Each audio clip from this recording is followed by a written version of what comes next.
So, how's everyone doing here? Everyone's good? Great. So, my name is Ronnie Landis, and I'm going to put out a few little ground rules, little house rules before we get started. First of all, we're going to be covering a lot of information that I've been gifted by some of the leading health educators in the field. I'm not an expert per se on really any of this. I'm a researcher, and this is my life, and this is my mission on planet Earth, is to relay this information that I've been able to find out and deliver it to everybody else that wants the information. But I've been educated by other experts, true specialists in their field, and I'm just a voice for a message, and a message that needs to be heard by anyone and everyone, really. I'm sure because all of you guys are into the same thing, you guys probably agree with that, right?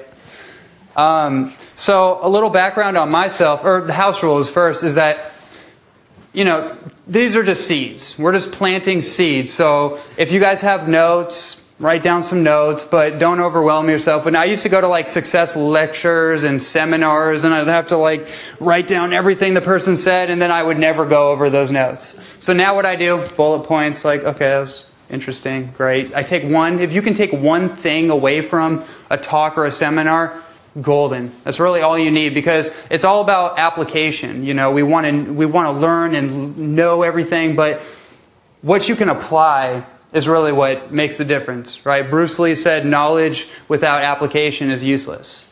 So if you don't actually do it, it doesn't benefit you. Okay, so we're just planting seeds. I'm going to take you guys through a journey. We're going to do a little storytelling. It's going to be more entertainment or edutainment, right? Edutainment, that's what we're into now. And a little background on myself. I grew up as a martial artist since I was 4 years old. Really focused on traditional martial arts. I grew up doing wushu, which is a primary Chinese martial art, otherwise known as kung fu. I've done karate and taekwondo, which is one of the most popular Korean arts. That was my main base, and I was an Olympic hopeful for many years. Actually, it's kind of interesting because now it's 2012, and some of my friends are going to the Olympics. And it's really interesting because, when I was 2003, 2004, no, 2000, yeah, so from 2003 to 2007 was my peak competition years.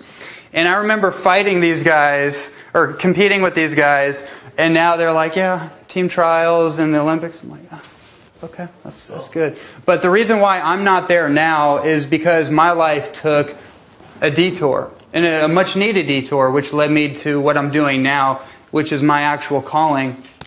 I had 2 major knee surgeries, and I spent 7 years with physicians, with the top rehab specialists, coaches, pouring all my money into it, and it was an amazing experience, amazing learning experience. But I found out through my own journey through the last 10 years in nutrition and health and peak performance and applying different tools to that, there was a component missing, and that was really the nutrition piece. I was as finely tuned athlete as you can imagine. I have that dialed in, but then the nutrition piece became so much more important as I started exploring it and started finding out. Really through raw food nutrition, I found out that my body responded almost immediately.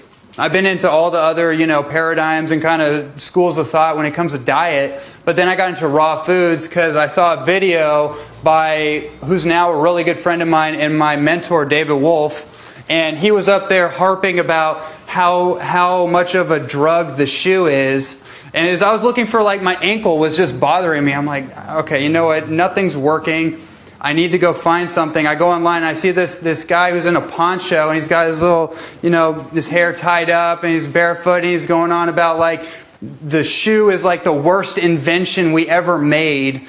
And I'm what is he talking about? But then I started diving into it, and I came to find out, whoa, he's right. Because the 1950s when Nike came out, that was the same time when all these record-breaking accounts of osteoporosis, hip injuries, ankle injuries, knee injuries started happening because you're elevating your your body and it's becoming disproportionate. So you're throwing off the alignment on all these shoes, right?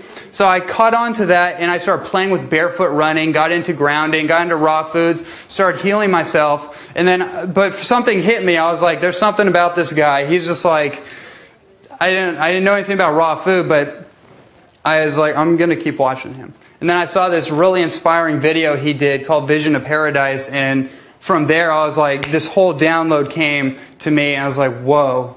Like something broke open inside of me. And I'm like, I gotta travel down this road deeper. I got to get down the rabbit hole. So, you know, 3 some odd years later, here I am now, just fully focused on this path. And it's been an interesting journey. It's been really interesting. And I've learned a lot. Not just from all these amazing specialists and people that I've learned from, but just from my own experience. And what I'm going to be talking about in the first session we do here is the Chinese herbal approach to a little bit about to diet, a lot about the medicinal approach, a little bit of the backstory on it. Because what I find really interesting about a lot of the approaches, a lot of the foods we're into, a lot of these things, I'm really into track records, right? When I look at someone successful, I'm like, I want to know the backstory. I want to know I want to know the track record. So when I'm looking at food, I'm looking at diet, I'm like, what's the backstory? Where did that come from? What were the pioneers doing? Because, what's so interesting about herbalism is that the track record outweighs every single theory on nutrition or diet or whatever idea we have pertaining to health. Herbalism is the longest, most well-studied approach to healing and medicine, right? I mean, we kind of know that the Western paradigm of medicine is, a little off, maybe just a millimeter. It's a little off. And a lot of us have a similar experiences being in the medical, world. So anyways, herbalism is very interesting because to start it off, Chinese herbalism is going to be the focus. Because what's really interesting about Chinese herbalism is that it ties into my whole background of studying Eastern philosophy. I was really into Eastern philosophy and growing up with that idea. These stories I would hear about, the ancient masters who could defy physiology or physics. They could defy, everything that we thought was real. All the limits that we impose upon ourselves. We hear all these stories of masters, and I've seen it with my own eyes. I've seen grandmasters do things that, people, they're like, no, that's impossible. Well, you explain this to me. I was at a tournament one time, and I saw a grandmaster get all these empty Jack Daniel bottles, start breaking them up in a pile. He gets barefoot, starts crunching his feet. And this guy's 70 years old. He's just grinding his feet into the broken glass. He has his student right here with a Jack Daniels bottle, and then he just goes, boom, and just shatters the whole thing while standing on the glass. I saw the same master in another demonstration, same thing. Has the bottle up there, the bottleneck? He does a technique called a knife hand where he goes, boom, and slices it like a knife. Doesn't shatter the bottle, he sliced the tip off the top. Explain that one to me.